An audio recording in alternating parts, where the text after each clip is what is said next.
Guarantee की बात की जा रही थी कल, गारंटी गारंटी, ये तो समय बताएगा। ये तो गारंटी की बात कर रहे थे। बताइए, आपने गारंटी नहीं दी थी कि आप आय दुगनी करेंगे हमारे किसान भाइयों की? क्या आपने गारंटी नहीं दी थी आप 1 पेंशन लेकर आएंगे हमारे नौजवानों के लिए जो शहीद होते हैं? क्या आपने गारंटी नहीं दी थी कि आप 2 करोड़ लोगों को नौकरी देंगे? क्या आपने गारंटी नहीं दी थी कि आप मुफ्त सिलेंडर देंगे? क्या आप यूपी में गारंटी देके नहीं आए थे कि होली और दिवाली में आप महिलाओं को मुफ्त सिलेंडर देने का कार्य करेंगे? क्या वहाँ के आवारा पशुओं को आप उनकी जो समस्या है उसको सुलझाने का काम करेंगे? आपने नोटबंदी में भी गारंटी दी थी कि आप आतंकवाद को खत्म करेंगे। आप सबसे ज्यादा घटनाएं आतंकवाद की अगर हुई हैं तो भारतीय जनता पार्टी की सरकार के समय हुई है। चाहे वो पुलवामा हो, चाहे वो पहलगाम की घटना हो, चाहे वो नक्सलवादियों की घटनाएं हो, सबसे ज्यादा अगर हमारे जवान शहीद हुए हैं तो भारतीय जनता पार्टी के समय में शहीद हुए हैं।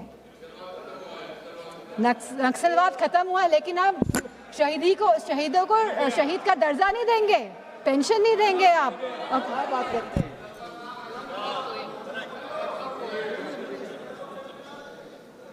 तो मैं केवल ये बात कहना चाहती हूँ कि बचपन में हम सब ने कहानी सुनी थी रेड राइडिंग हुड की, सब बच्चों ने सुनी है। हम आज भी अपने उसको जहन में रखते हैं कि किस तरह एक नन्ही सी बच्ची जो अपनी दादी माँ से मिलने जाती है, बहुत खुशी के साथ वो जाती है, वो जंगल में भटक जाती है, उसे घर पहुँचने में दादी माँ के रात हो जाती है।